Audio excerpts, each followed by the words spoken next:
Let's have this next conversation with Dr. Tam George, Austin Tam George, as you've seen in the welcoming slide.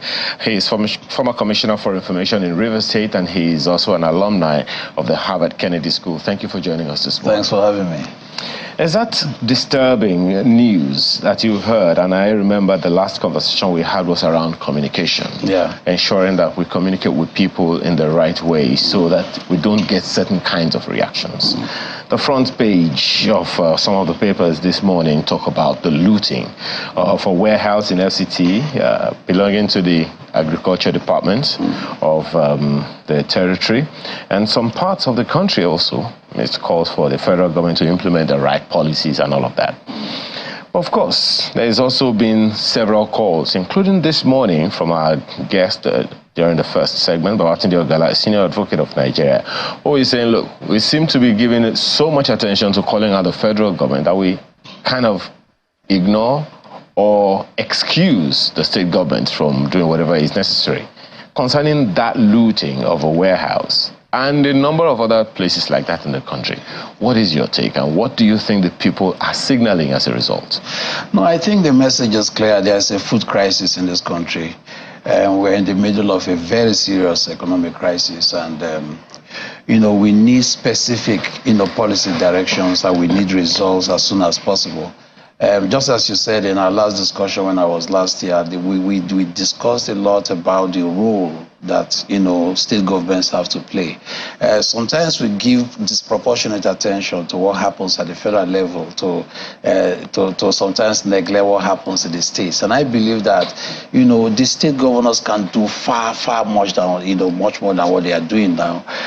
For instance, Nigeria has some of the best climate conditions in the world. We have some of the best soil patterns in the world. There is no reason why we shouldn't declare a state of emergency in the agricultural sector and get our people back to work. A lot of our people are already doing agriculture, but at the subsistent level because of lack of funding. And now, if you mechanize the sector, you will see that there will be a great deal of commercial activity, a great deal of industrial activity happening in the agro sector. That is not going on at the state levels. Then there is also the problem of security. You remember in the last administration, there was a lot of money running into billions of naira given to farmers under the Anchor Borrower Scheme. But at the point when these farmers went to the farms to cultivate, they were complaining a lot about security. A lot of them were being kidnapped, ransoms demanded.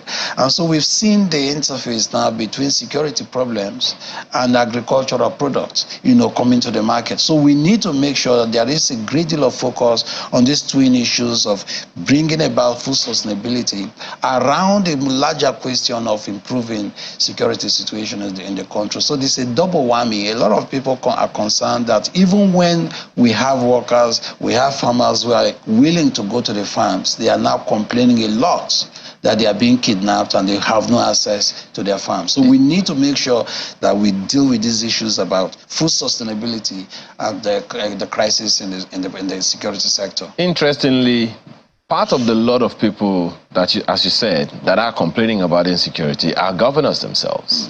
Some governors are complaining about insecurity and saying, look, you know what, I need to talk to the president. And of course, we remember the previous administration, the federal government, the president said he sent back a governor, go deal with your issues yourself. Now, a good number of people, as has been established, are saying the governors need to do more. But is it that they don't know what to do or what? We also know that there are federal legislators that represent states in the two chambers of the National Assembly. We also know, from what has been confirmed to us again this morning, that there are representatives of the states in the cabinet of Mr. President. According to Mr. Ogala, at least one minister per state and one minister per region. So is it that the communication they have, these federal representatives, to the states, is it that they don't get to the states? What exactly do you think is happening? I think it's just a failure of leadership, if we want to be honest about it. Because I have been in government, let me give you an instance, where there is a massive failure. Every state government has what is called a security vote. It can run into billions of naira per annum. Billions of naira. And these are the same state governments. Just The state government, Yes. each state governor has what they call the security vote. That now, the runs security into vote, billions of naira. Now, that is typically not accounted for. And so what you expect is that these state governors will use the money for the security votes, from the security votes, to invest in providing security. So what do? Typically, they just buy a few whistles or buttons, for the police, and you don't really get proper accounting when it comes to those kind of funds. My own suggestion will be that, look, there are ways you can combat unemployment by diverting the money meant for security vote to create jobs. Because look, once you give people an alternative path to criminality, they will choose that path because they will say, look, I'm better off being gainfully employed. It could be support for entrepreneurs. It could be investment in healthcare. It could be, the money could be used for investment in education. These are alternative paths that people will readily choose in place of criminality. Now, if you ask the question about what happens to security votes in the states, that's a completely different conversation altogether. Now, the point is that we keep problematizing situations that we can easily resolve. And my sense is that if we follow the budget, if we follow the money and say, look, invest in education, invest in agriculture, these are things that will, in the short and long term, provide gainful employment. But nobody is talking about that. All you see is that money is thrown at the problem, but there is no proper accounting in terms of how much exactly is used to create jobs, how much is used to create infrastructure, how much is used to actually create the situations that can combat insecurity. So we have these very complex economic problems across the country. So you're saying that if the governors who collect security votes that runs into billions of naira dispense these resources rightly, we will not have any form of criminality? Absolutely. In any case, on a sector by sector basis, every governor has funds. In terms of the fiscal year, they have funds for education, they have funds for agriculture, they have funds for all of these things. Now, you have very little oversight happening as far as the state assemblies are concerned, because constitutionally, as you know, the governors don't answer to the president, they don't answer to the National Assembly, they are answer to the people through the state assemblies. But what you see is that in typical cases, the state assemblies do not function to establish the checks and balances that should bring about good governance. So there's a complete failure of government. So what we are saying is that we need to completely rethink how we administer in a way that will deliver service and change the material conditions of our people. We have unemployment rates, that are baffling. We have inflation rates that are baffling. We have a major national crisis right now. And you don't get the sense that governors at all levels are responding with the sense of urgency that the situation requires. I'm glad that you are a student and alumni of the Harvard School of Governance, so you want to help us understand something. So how does the security votes work? Where does it originate from? Does it originate from the federal government or from the state coffers? Because my apologies, I'm asking because we know, at least on paper, what the take home of a governor should be. So if the security votes is more than his take home, no wonder then a number of people will say why they would do anything to get into power. The security votes are not necessarily money allocated to the governor for personal use. They are supposed to be emergency funds to respond to security situations, security crisis in the state, in each state. Now, the governor can choose to do what he likes in terms of deploying that specific resource to stabilize security situations in their states. But you don't find transparency in the deployment of the resources. And these are the same governors who go about talking about security crisis, but you've got the resources to respond to these things. And my sense is that you respond to security problems not by simply buying guns and boats and the rest of that. You can actually create jobs. When you create jobs, people have no appetite. They don't have appetite for criminality. So the point I'm making is that we maybe need to completely rethink how we deploy state resources. Some people say Nigeria has no money. Look, I can tell you from my own experiences that Nigeria has resources. What we lack is transparency and wise deployment of public resources. So I think that the state governors, the federal government, they need to completely rethink how public resources are used and open the space so that people can see, the kind of transparency that exists in terms of the deployment of public resources. I'm sure my colleagues will want to take you up on that security vote angle, but let's come back to the issue of the vandalization of those facilities in the various parts of the state. Case in point, at this time, the looting of a warehouse in FCT. One of the issues that Mokwe raised this morning, highlighted, and of concern definitely, is that of the 7 people that were accosted by the police, 2 of them are security operatives themselves. So what does that say about anything to you? Well, hunger, I'm not justifying criminality, but it just goes to show, it signalizes that when people are increasingly desperate for food, as I said, they will be drawn more and more towards criminality. We've seen situations like that, where people just invade, warehouses and loot, the warehouses during the COVID-19 crisis, if you remember. But there was a connection between the lack of the government's ability and transparency in deploying these resources, these foods and other resources to the people, and simply, keeping them in these warehouses when there was actually a massive need for these resources out there. And so the people just resorted, to self-help. I think that, the fact that we had allegedly we have, some security personnel amongst these people arrested, shows the degree of desperation that exists out there. It brings us to the question of what the government can do, because this is ultimately, this is just a symptom of a bigger problem. For instance, earlier last week, we got reports, headlines all over the country, that Nigeria is receiving 25,000 tons of grains, from Ukraine.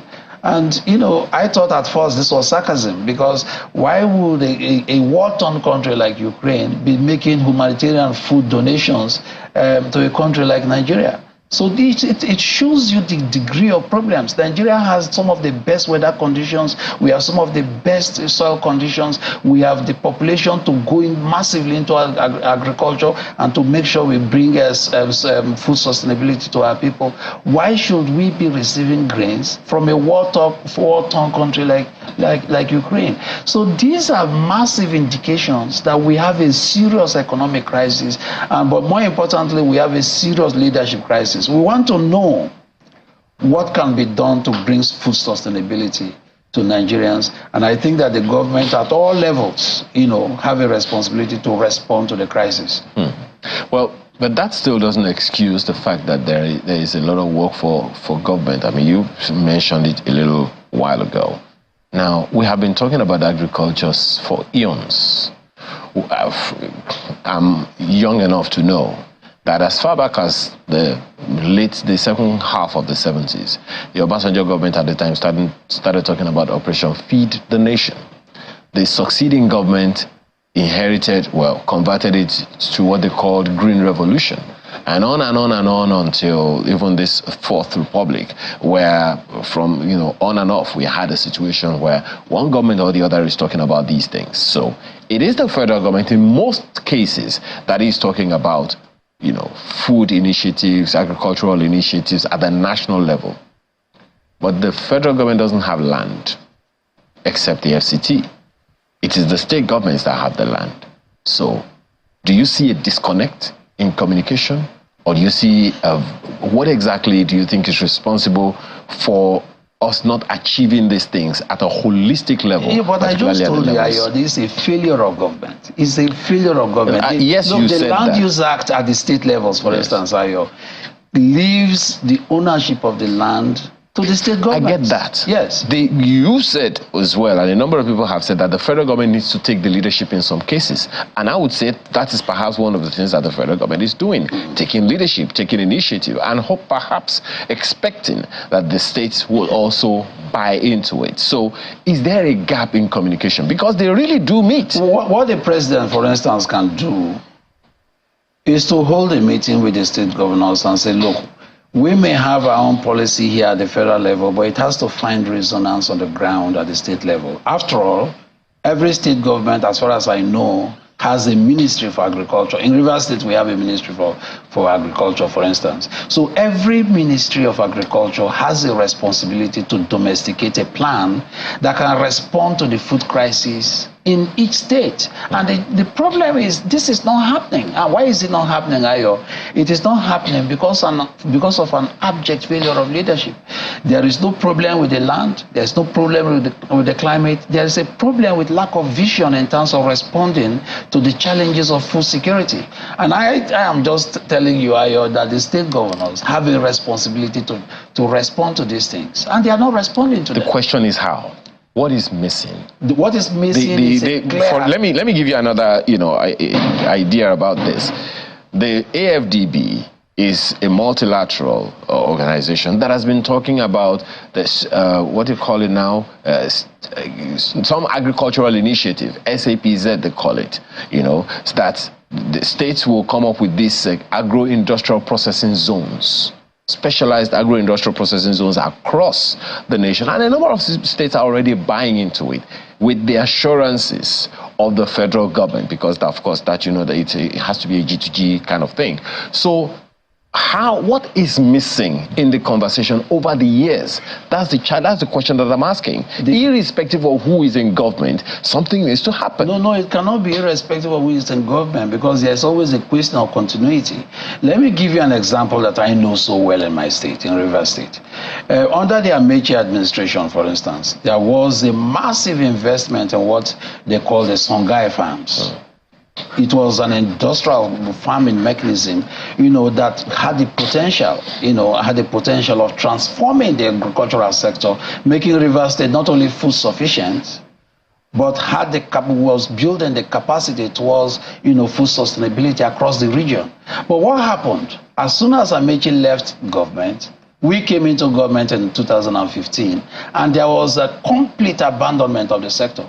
The Songhai farms, in fact, I understand recently, that Governor Fubara is beginning to putting mechanisms in place to revamp agricultural sector. But that's because he's just come into government less than a year ago. But I'm telling you that as far as Rivers State is concerned, for 8 full years after the Amechi administration, the Songhai farms, the industrial fish farms, all of them completely abandoned. I'm saying this from experience because I was part of the government myself. So you can replicate this across the country in the states.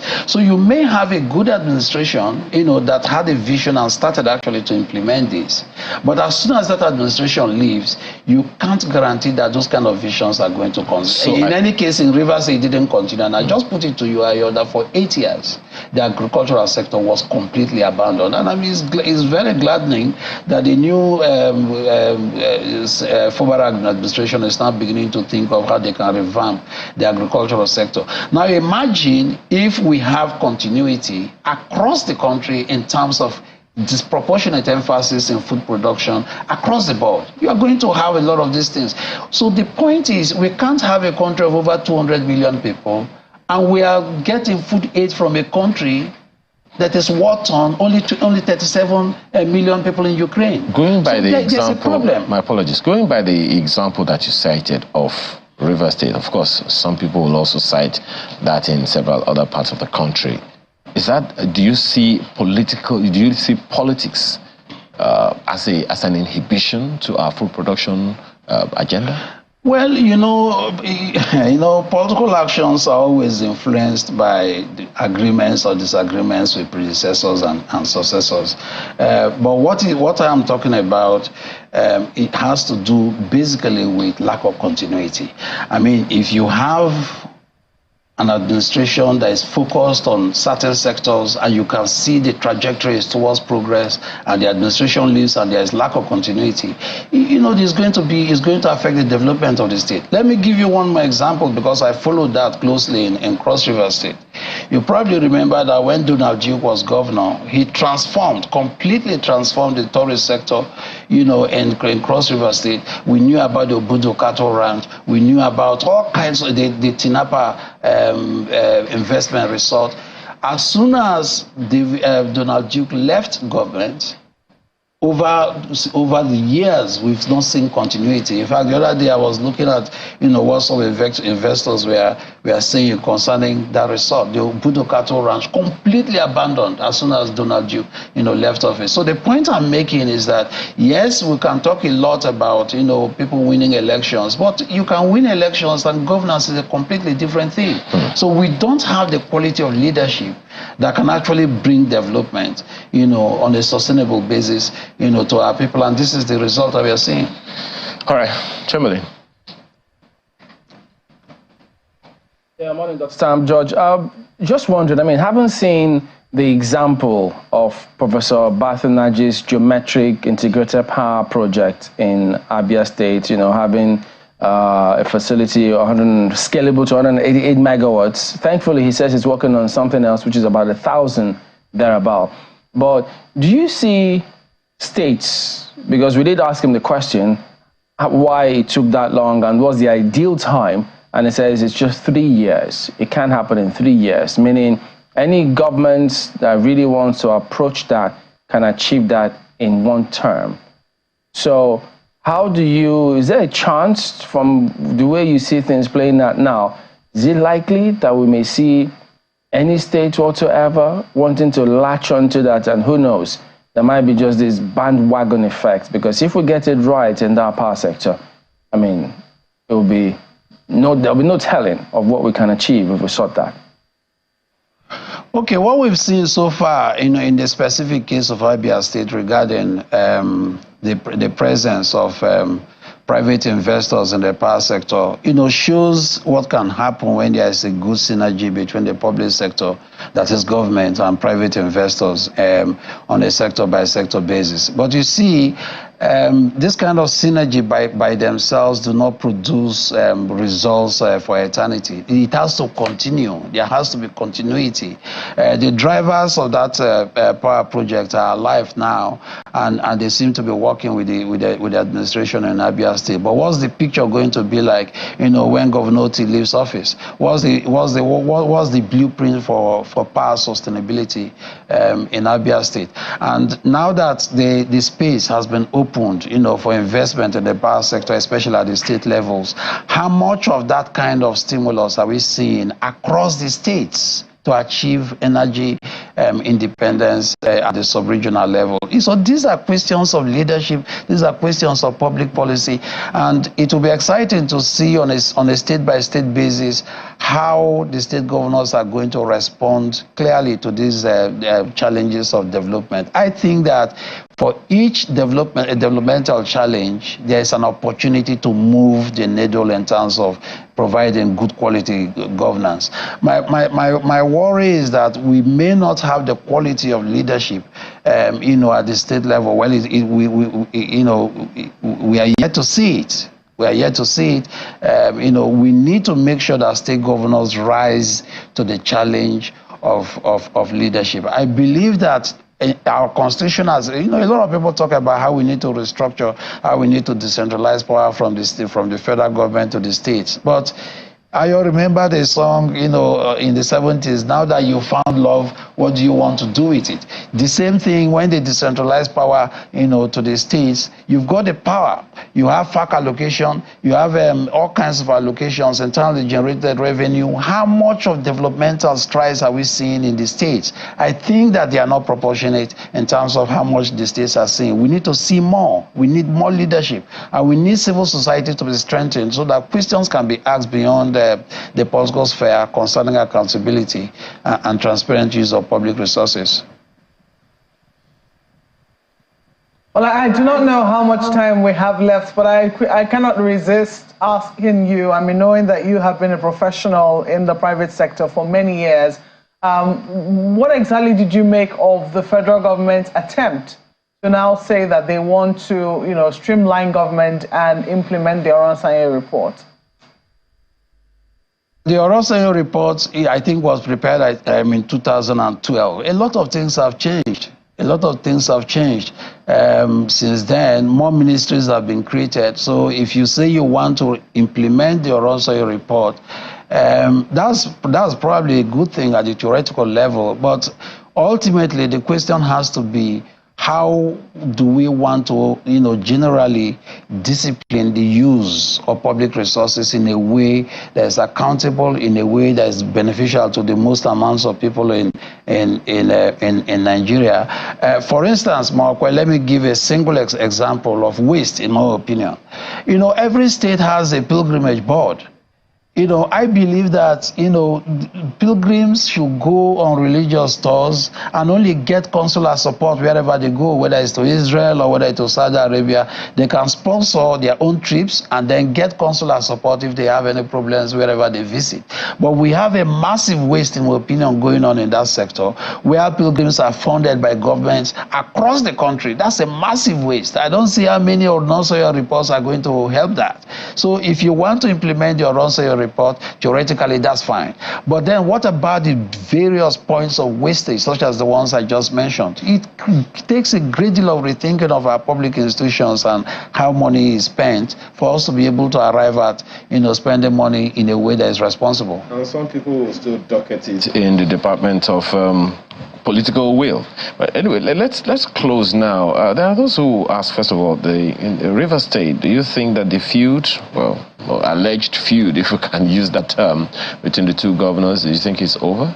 The governor, which of the governors? Well, the governor, Fubara, and his predecessor. No, but we can only have one governor at a time. Fubara. Yes, but do you think the feud is over? No, I think Fubara's focus is very clear. He's focusing on how he can revamp the state. I've been monitoring events very closely. He has the massive support of the people. Governor Wike, who was my boss when I was commissioner, is now minister for Abuja. I think his focus should be in Abuja. Okay. Fubara, has a clear mandate of the people to drive agenda. Okay. So he has the full support of the people to fulfill his promises. Let's close to this one. You're from Rivers State as well as late Herbert Wigwe.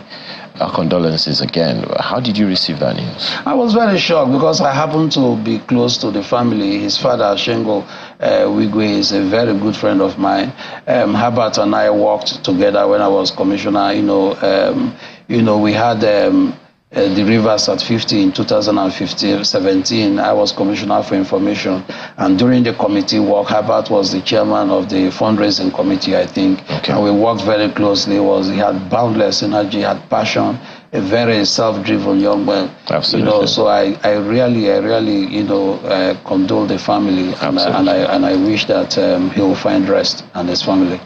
We say amen with you, Austin Tam George, former commissioner for information in Rivers State, as well as an alumni of the Harvard Kennedy School of Governance. Thank you so much for your time this morning. Thanks for inviting me. Chairman, any messages from us? Well, we'll have to wait until tomorrow, and apologies to everybody. But we do see them, and as always, we thank you all for letting us be a part of your day today. We'll see you next time. I'm Chamberlain Osov. Goodbye. I'm wishing you a very productive week ahead. Thank you for watching. I'm Maupe Ogun Yusuf. I'm Maya Makinde. Have a productive and profitable day.